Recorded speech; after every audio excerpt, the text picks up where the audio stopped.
Programa Diálogo com Edmo Bernardes. Apoio Unimed. Cuidar de você. Esse é o plano. Muscake.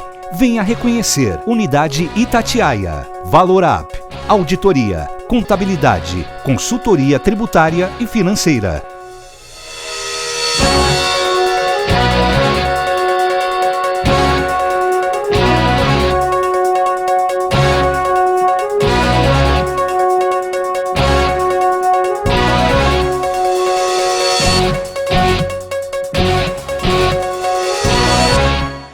Olá, o diálogo dessa semana é comigo, com a doutora Karen Morejon. Doutora, muito obrigado por aceitar o nosso convite. Eu que agradeço. Vocês estão percebendo que nós estamos aqui à frente do Hospital da Unimed, em Ribeirão Preto. A doutora Karen é infectologista e estamos mantendo uma distância de 2 metros um do outro, respeitando as orientações das autoridades sanitárias brasileiras e que eu estou diante de uma autoridade nesse momento do assunto e que por isso foi nossa convidada para tratar desse tema. Doutora, eu vou começar lá da frente e para a gente voltar lá no básico de lavar a mão, álcool gel, etc. e tal. O que não foi dito ainda? Na verdade, eu acho que muitas perguntas ainda vão ser respondidas, porque é um vírus novo, né, uma variante nova, né? E muitas coisas ainda a gente tem dúvida, a gente não sabe. O que a gente sabe hoje? Se eu lavar as mãos, se eu tiver uma distância segura, né, isso já vai ser muito importante para que a gente consiga controlar essa disseminação dessa doença. Mas não pode, nem se pode dizer que não vai pegar se observar essas observações. Quer dizer, isso não temos ainda a base para dizer, ó, se você fizer isso, você não vai pegar. Exatamente, nós não temos isso ainda porque você veja que a gente toca em tudo, né? A gente toca no material, Sim. Aí outra pessoa vem, põe a mão. Na roupa. Exatamente, existem muitas dúvidas quanto tempo que esse vírus fica vivo e viável, né, em superfície, então isso é um outro problema. Então tem mais perguntas do que respostas. A comunidade científica mundial está focada hoje basicamente no Covid-19. O que a senhora... Olha, eu quero lembrar que essa gravação está sendo feita na sexta-feira, dia 27. Então qualquer coisa, sempre lembrando que é sexta 27. O que nós podemos dizer com relação a possíveis avanços que possa estar acontecendo aí pelo mundo, que já nós vamos falar da cloroquina, mas o que nós vamos poder falar que está sendo visto ou animador aí pelo mundo? Bom, nada. Hoje, né, a gente tem muitos artigos, né, que versam sobre vários temas, né? Então, desde o tratamento, algumas pessoas trabalhando com imunização, mas a gente sabe que não é para agora, né? Não é para esse mês, não é para o mês que vem, talvez aí um tempo considerável para que se consiga. Uma coisa que nos anima um pouquinho são os exames diagnósticos, que eu acho que isso tem tido um certo avanço considerável para que a gente consiga ter mais facilidade com esses exames e mais rapidez. Eu acho que o que a gente precisa é justamente isso, que é o que nós todos gostaríamos, da gente poder testar amplamente a nossa população até para saber essa doença, como que ela está se comportando. O problema é que com os exames que nós temos hoje, a quantidade desses insumos, infelizmente nós não temos como testar todo mundo. Então a gente escolhe grupos de maior risco para que sejam testados. Eu vi uma notícia que tem uma startup junto, agora vai me falhar a informação, mas se precisar depois eu pego o nome e tudo direitinho, que está com um projeto para começo de abril, não sei se 1 de abril ou 10 de abril, né? Desenvolveram um teste, são 14 startups, se não me engano, que se reuniram, inclusive aqui em Ribeirão, na Supera Park, para um novo teste, uma nova forma em 15 minutos de resultado. Isso é importante? Muito, muito importante. E o que provavelmente, eu não sabia disso, mas provavelmente, eu acho até que eu escutei alguma coisa, eu li na internet ontem alguma coisa disso, mas eu não fui atrás para buscar informações. Mas eu vi que estava linkado alguma coisa aqui de Ribeirão Preto mesmo. Mas com certeza, quanto mais rápido e para a gente saber o momento, né? O que a gente gostaria desse teste ser feito já nos primeiros dias desses sintomas, né? Porque aí eu já tiro ou ponho esse paciente num isolamento, que isso é importante. Mas aí a gente esbarra, e voltamos aí 2 passos atrás na nossa entrevista, a gente esbarra, né, exatamente na falta de testes, na pouca quantidade de testes e nos poucos laboratórios credenciados, para que venha a notícia do Ministério da Saúde e diga: se você só tiver uma corizazinha e uma febrezinha, fique em casa. Não é para ir para as unidades de saúde, sejam elas públicas ou privadas, e nem para começar a ficar louco, etc. e tal. E se for um começo, no que pode ajudar, eu sei que não é sua área, mas no que pode ajudar no tratamento se você pega logo no primeiro dia? O principal, assim, é importante a gente saber, é uma doença nova, mas pelos dados que a gente tem até hoje, como você mesmo falou, nós sabemos que o comportamento dela, na maioria dos casos, é benigno. Só que ela tem um alto grau de transmissão. Então, se eu sei que esse paciente está contaminado nesses primeiros dias, o que eu posso fazer? Colocá-lo em isolamento domiciliar para evitar que ele dissemine para outras pessoas, né? Os grupos vulneráveis, que hoje são os idosos, pacientes com algum grau de imunodepressão mais grave, né? Então, é principalmente isso. Explica para o telespectador, por favor, essa imunodepressão, que eu já li essa imunodepressão.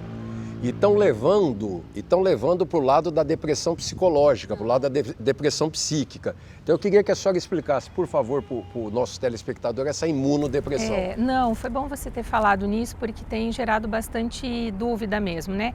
São pacientes que usam ou imunossupressores, que são drogas que baixam muito a nossa imunidade, pacientes que estão fazendo quimioterapia, fazendo radioterapia, né? Pacientes que têm alguma doença mais grave, um diabetes muito grave, descompensado, pacientes cardiopatas hoje, né? Então são esses grupos que têm sido mais acometidos até hoje, até o momento atual. E os pacientes com mais idade também têm sido acometidos. Mas é importante lembrar que nós temos muitos jovens também acometidos, inclusive crianças. Então, por isso que é importante a gente se resguardar e fazer o que as autoridades sanitárias aqui do Brasil têm orientado, inclusive no nosso município, que é a campanha Fique em Casa. A senhora estava falando exatamente de crianças e a primeira vítima em Ribeirão Preto foi de 36 anos. Na semana passada, ou nessa semana, gente, lembrando, hoje é dia 27 de março, tá? E parece que 3 comorbidades gravíssimas, uma hematológica inclusive, e que de fato aí já complica bastante a situação do paciente, né? Sim. Que é isso que a senhora está falando, aí não adianta a idade. Não, aí independente da faixa etária, né? Que se você tem alguma doença oncológica, né? Em qualquer faixa etária você está mais vulnerável a essa infecção e também a outras, né? A parte oncológica é outra coisa que me chama atenção. E me perguntaram, óbvio que eu não sou médico, então vou transferir a pergunta para a senhora. A parte oncológica é de uma situação passada, por exemplo, uma pessoa que superou o câncer, definitivamente qualquer tipo de câncer. É uma pessoa que superou o câncer, ela ainda é grupo de risco ou só quem está com o câncer? Os grupos mais acometidos, pelo menos as informações que a gente tem até hoje, são pacientes que estão atravessando essas condições nesse momento. Eu não sei se daqui para frente nós vamos ter dados que mostrem que pacientes que já se curaram há 10, 15, 20 anos também estão incluídos, né? Eu não tenho esse dado para te fornecer nesse momento. O que eu tenho que são pacientes que estão em vigência de alguma imunossupressão, como o caso desse paciente que o senhor citou. Aconteceu em Ribeirão, né? Olhando pelo lado do idoso, idoso, calma. É todo idoso ou é o idoso também com comorbidade ou algum histórico desses prejudiciais aí que a gente já falou? Não necessariamente. O que tem sido observado é que pacientes acima de 60, 70 anos, eles têm sido mais acometidos, independente de ter alguma comorbidade ou não. Claro que se for um idoso com alguma doença ou outra, a chance dele ter vai sendo assim aumentada, né? Mas se não for, também ele entra no grupo de maior vulnerabilidade, sim. Doutora, olhando para o lado da capacidade brasileira, não vamos falar de Ribeirão Preto, estado de São Paulo, capacidade brasileira. Nós vamos acabar falando do estado de São Paulo, mas a capacidade brasileira pelo que está por vir. Quer dizer, está por vir, deixa eu perguntar em primeiro lugar, não veio ainda, vai acontecer. Está subindo, está vindo. E a senhora acha, quando eles falam na informação de que o pico, eu posso entender que o pico é quando nós vamos chegar no platô mais alto e de repente dali talvez estabilizar para começar a cair. É isso que é o pico? Exatamente. Tá. Disse que esse pico é em abril. É a nossa previsão, né, do Ministério da Saúde, a previsão é que seja em abril. Mais para o fim de abril? Parece que sim. Né? Pelo que tem sido calculado e que se imagina que seja assim da metade para o final de abril. Então a gente ainda está na curva ascendente. As notificações em Ribeirão Preto, a gente falava um pouco antes da gravação, as notificações em Ribeirão Preto até essa sexta-feira, muita gente está dizendo que o sistema público, seja ele prefeitura, autoridades ou quem quer que seja, estão omitindo informações porque os boletins epidemiológicos durante 3 dias se mantiveram iguais. Então, eram 3 itens, casos suspeitos, casos confirmados e óbitos, né, que constam no boletim epidemiológico municipal diário. E durante 3 dias foi o suficiente para soltar esse boletim. Achei que foi um erro de comunicação das autoridades municipais, não imaginar que a população não ia ter devaneios em olhar os mesmos números, terça, quarta e quinta. Estão mentindo. Estão omitindo os números. Na verdade não é isso, né? Na verdade não, é que os exames estão ficando prontos, né? A gente tem vários casos suspeitos que a gente já vem atendendo, só que não é um exame que fica pronto na nossa realidade, Ribeirão Preto, né? Nem na área privada, a gente não tem um exame que fica pronto em 2, 3 horas, por enquanto, né? Então isso está sendo construído e muitos exames que foram colhidos na semana passada, eles estão agora começando a vir e provavelmente nos próximos dias nós já teremos outros exames positivos, sim, mas ninguém está omitindo nada não. É que para se liberar um boletim epidemiológico, você tem que ter, você tem que ter o exame na sua mão, né? Então a gente tem vários casos suspeitos, mas a gente não tinha os casos ainda confirmados, né? Mas agora as coisas estão sendo construídas. É importante que as pessoas entendam isso também, né? Que é uma doença nova para a população, mas para nós também, né? Então tudo está sendo construído junto, né? E eu acho que frente a uma situação como essa, eu entendo que nós estamos indo bem dentro daquilo que a gente consegue, dentro da nossa realidade. Eu só quero lembrar a minha observação às autoridades municipais que teria sido melhor não soltar o boletim epidemiológico, os 2 da quarta e da quinta, e justificar dizendo, olha, nós não temos informações confirmadas para oferecer para vocês. Inclusive o óbito que aconteceu em Ribeirão Preto aconteceu sem o diagnóstico final.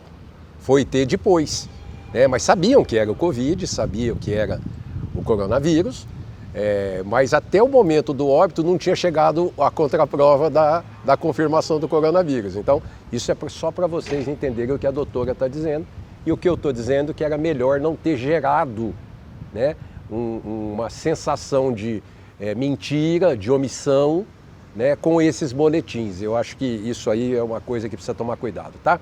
Eu vou chamar o nosso intervalo, daqui a pouquinho estamos de volta. Até já!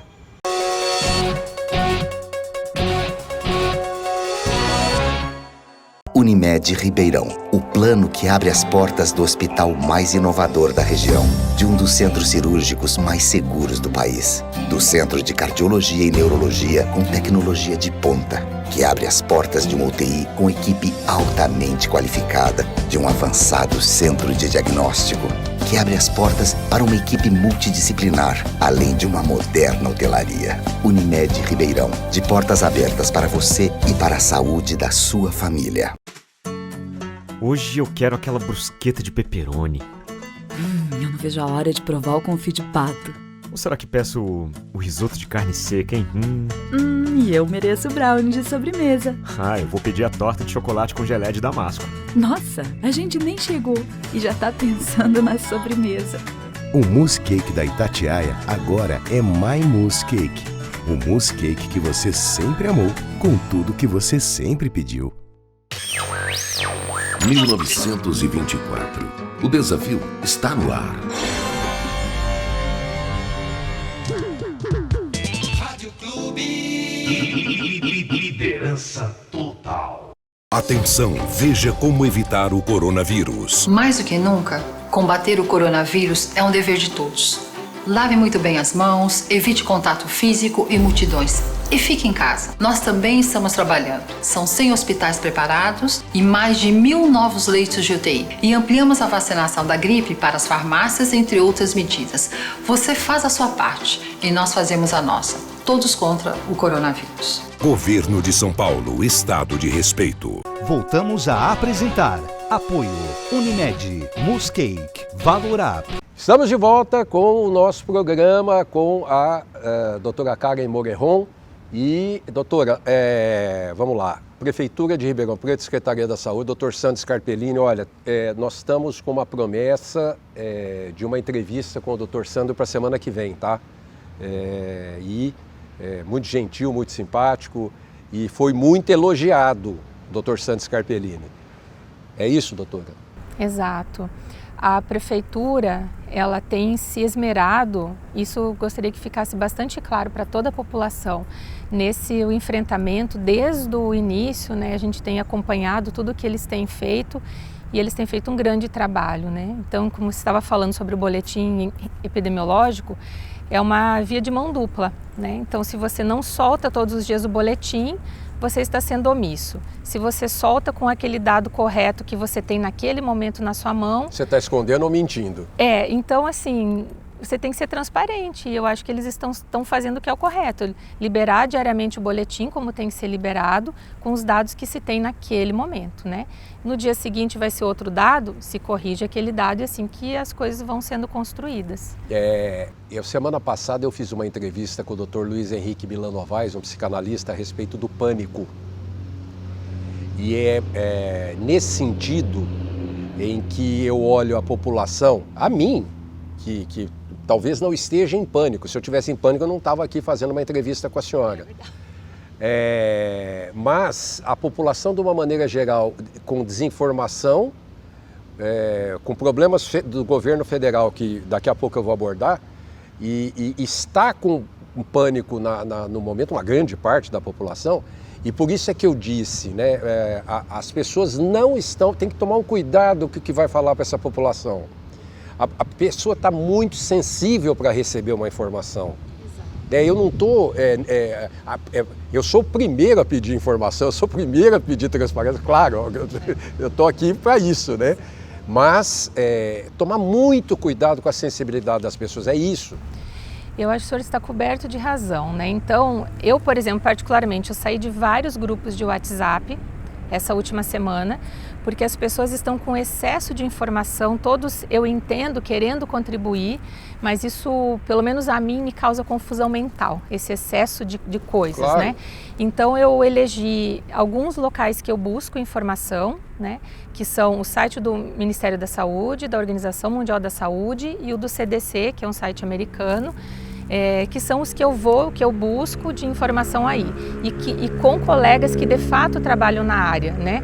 Porque hoje, assim, muitas pessoas querendo ajudar, elas acabam confundindo as pessoas que estão trabalhando lá na frente. Então, a sociedade X lança a orientação Y, aí vai lá e todo mundo quer fazer aquilo. Só que eu acho assim que está no momento que você tem que ouvir pessoas que trabalham de fato com isso, né? Isso acaba gerando mais pânico entre a população. Então, a minha sugestão, se você tiver que eleger alguma coisa, site do Ministério da Saúde, saude.gov.br. Lá tem tudo aquilo que a gente precisa, tem um aplicativo até do Ministério da Saúde que tira as dúvidas, porque senão é um amigo que manda, é outro que manda e assim, como é uma doença nova, está muita gente produzindo muito artigo, muita coisa, né? Então, assim, a gente tem que filtrar um pouco aquilo que a gente vai receber. E, de fato, todas essas notícias, você abre o noticiário, morreu tantas pessoas no lugar X, tantas no lugar Y. Isso abala as pessoas entram em pânico, os pacientes ligam para a gente chorando. Ontem uma paciente ligou para mim chorando. Eu não vou sair de casa porque eu vou pegar. Falei, calma, vamos raciocinar. Como é que a gente pega esse vírus? Eu tenho feito esse exercício com essas pessoas que estão mais angustiadas, inclusive pessoas da área da saúde. Vamos raciocinar. Como é que pega?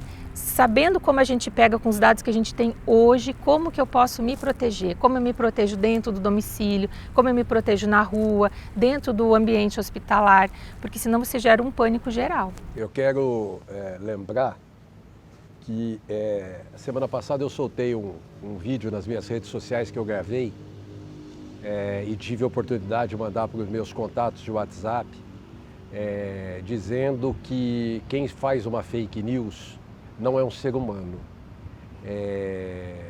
Na verdade, eu quero dizer que esse cidadão, ou essa cidadã que faz isso, deveria estar bem longe da humanidade, né? Deveria estar muito longe de outros lugares.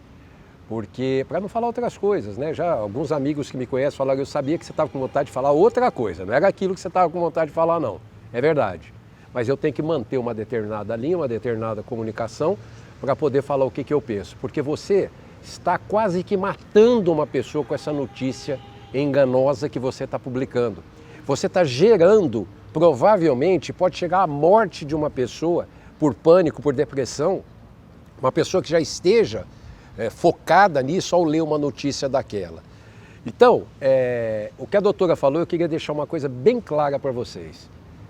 Sigam as orientações dos médicos, está aqui a doutora Karen, e é uma das médicas do Brasil que estão cuidando disso. Siga as orientações, assiste filme, assiste desenho, dá uma olhadinha no noticiário, muda, assiste novela, assiste o que você quiser. Mas não fique em cima disso que você vai ficar doido. É isso, doutora? Exatamente. Até a gente. Falei pouco e falei não, tudo? Não, falou tudo. Porque senão você fica focando, não é que a gente não quer que as pessoas saibam, lógico que tem que saber, quanto mais informado, informação correta e de qualidade, e as informações de qualidade, elas te geram um nível de preocupação, mas não um nível de ansiedade exagerado, quando a gente sabe o que é o correto, né? Então, mas é exatamente como o senhor falou, as pessoas hoje estão gerando fake news, gerando informações incorretas, e as pessoas que estão mais vulneráveis ficam suscetíveis. Né? Tem até um colega nosso psiquiatra que ele fez um vídeo semana passada falando justamente sobre isso. Depois até eu vou lhe passar. Por favor. Pedindo que a gente não gere mais ansiedade, porque tem pessoas vulneráveis que elas estão ficando piores com isso. Exato. Agora, doutora, falar um pouco da nossa infraestrutura. Nós estamos à frente do Hospital da Unimed de Ribeirão Preto. Esse aqui é o Sírio-Libanês, é o Albert Einstein de São Paulo, né? Quer dizer, Ribeirão Preto é um privilégio de ter um hospital desse aqui. Mas eu não quero falar do Hospital da Unimed, eu quero falar da base que vai assistir ao que vem por aí, ao alto índice de procura de infecção, de tratamento e tomara não óbitos, né, que vem por aí. Como é que Ribeirão Preto está preparada, a senhora que tem uma convivência aí com a Secretaria Municipal da Saúde, com a Vigilância Sanitária, como é que Ribeirão Preto está preparada para tudo isso? Porque eu não vi até agora a notícia de que estão sendo preparados acréscimos de leito, como São Paulo, como Guarulhos, como Nova York, como Rio de Janeiro, Belo Horizonte. Eu não vi isso em Ribeirão Preto. Edmo, talvez eu não seja a pessoa mais indicada para te responder isso, né? Eu acho que até vou deixar isso para o secretário da Saúde. O que eu sei te falar é que sim, há uma mobilização importante para que a nossa população seja plenamente atendida da melhor forma possível. Mas em números de leitos, de te dizer, números eu não sei te falar exatamente, mas eu posso te garantir que as autoridades públicas, tanto estaduais quanto municipais que atuam aqui na cidade, estão com esse enfrentamento importante, levando bastante a sério essa questão. Então eu gostaria que a população soubesse disso, né? Eles não estão desassistidos, muito pelo contrário. As autoridades, tanto municipais quanto estaduais que atuam aqui, estão de uma forma bastante séria trabalhando com isso. Nós estamos faltando 4 minutos para o final do programa e agora eu queria entrar um pouco pelo que me parece ser uma distorção, às vezes até por desconhecimento, às vezes até por outros objetivos. Eu até entendo o nosso presidente Bolsonaro, o presidente Trump, o prefeito de Milão. Eu até entendo a pessoa estar preocupada com a economia e é um fato. E é um fato, eu não tenho dúvida. E desde o começo dessa história, se eu imaginava, eu não estava lá na guerra, nem na Primeira, nem na Segunda Guerra, mas eu leio muito e adoro, amo história. E sempre achei que se chegasse a acontecer aquilo que eles estavam prevendo, nós íamos viver um pós-guerra após essa situação. Países destruídos, populações destruídas e que nós íamos ter que começar de novo. Após a Segunda Grande Guerra, o governo americano, para incentivar a economia, começou a investir em infraestrutura para dar emprego, para dar salário, para pagar as pessoas. O quanto essa desinformação que possa estar sendo feita, não, vou repetir, sem críticas, porque pode ter outros interesses. O quanto essa desinformação é perigosa, pelo pouco, como a senhora mesma disse, nós não temos domínio sobre o Covid-19, o quanto isso pode estar distorcendo a cabeça das pessoas. Então, essa é uma situação bastante delicada, como você mesmo estava colocando. Todos nós temos plena consciência que fazer o que tem sido feito, que é fazer as quarentenas, isso tem um impacto financeiro para todos nós. Para o meu consultório, para a vida de quem tem comércio, todos nós sabemos disso. Isso é inegável, né? Isso é inegável. Então, fico imaginando o quão difícil é para um gestor ter que tentar colocar isso num equilíbrio que a gente sabe o que seria o melhor, o que as autoridades de saúde sabem que é o melhor. Que a pessoa preserve essa quarentena por vários motivos, para se infectar menos, mas para que não chegue todo mundo junto no hospital, todos os doentes, porque o sarampo pode continuar chegando, a dengue vai continuar chegando. É um absurdo, esqueceram da dengue. Infarto continua chegando, AVC continua chegando, as pneumonias comunitárias continuam chegando e junto com isso eu tenho várias outras pessoas com essa nova doença chegando. Então, o que a gente quer com a quarentena, um dos objetivos principais, claro, que é diminuir mais infecções, mas em especial que não chegue todo mundo junto doente, porque o sistema não vai aguentar. E pessoas que necessitam por essas outras doenças vão ficar desassistidas. Só para concluir, a seca, a falta de chuva, ou seja, a baixa umidade relativa do ar, provoca a propagação de outros vírus também. Sim, isso é importante. Nós estamos entrando numa época perigosa, né? Influenza, outros vírus respiratórios também, quadros alérgicos que às vezes acaba confundindo, né? O profissional que está o atendendo, então é um momento bastante delicado. Deixa a doutora que é mais apta a falar. Doutora, o que tem que fazer toda hora, por favor? Importante que a gente sempre lave nossas mãos a todo momento com água e sabão. Se tivermos álcool gel disponível também pode usar. Sempre manter uma distância segura. Nós estamos na distância regular? Estamos numa distância regular e segura, né? E lembrar sempre de limpar o nosso celular também. Celular... Gente, olha aí, ó, celular, isso é um veículo. É um veículo de propagação de vários agentes infecciosos, né? Então passa um paninho com álcool nele. Eu já estou jogando álcool nele, doutora. Então, os técnicos vão nos matar, vocês estão estragando o celular. Eu estou jogando álcool direto, ó, aqui, ó. Mas não tem problema, a gente pega álcool mesmo, a gente limpa, ninguém vai pôr ele dentro de um pote com álcool, né? A gente pega um paninho e limpa e sempre lava a nossa mão. Senão ele não morre infectado, mas morre afogado. Morre afogado. E explicar que esse negócio da mão, por que a mão? Porque a mão vai na boca, no nariz e nos olhos. Exatamente, porque a gente sem querer, a gente está toda hora assim, pega a caneta, põe na boca, então por isso que a gente precisa lavar sempre as mãos, né? Porque se caso a gente colocar a mão no nosso rosto, ela esteja com menos agentes infecciosos, mas preferencialmente também lava a mão e não põe a mão no rosto. Ou seja, você está levando direto para as mucosas, os vírus. Então não adianta você ficar a 2 metros, não adianta você ficar dentro de casa, não adianta você ficar trancado em lugar nenhum se você ficar botando o dedão na boca, no olho e dentro do nariz, tá bom? Doutora Karen, muito obrigado. Vou abusar da senhora, pode ter certeza, nesse período aí, tá? E agradeço toda essa informação e peço a você, não entre em pânico. Não, o pânico vai ser causador de muitas mortes, ou pode ser causador de muitas mortes. Tente se controlar, você e sua família, tá bom? Semana que vem a gente tá de volta, até lá. Programa Diálogo com Edmo Bernardes. Apoio Unimed. Cuidar de você. Esse é o plano. Muscake. Venha reconhecer. Unidade Itatiaia. Valorap. Auditoria. Contabilidade. Consultoria tributária e financeira.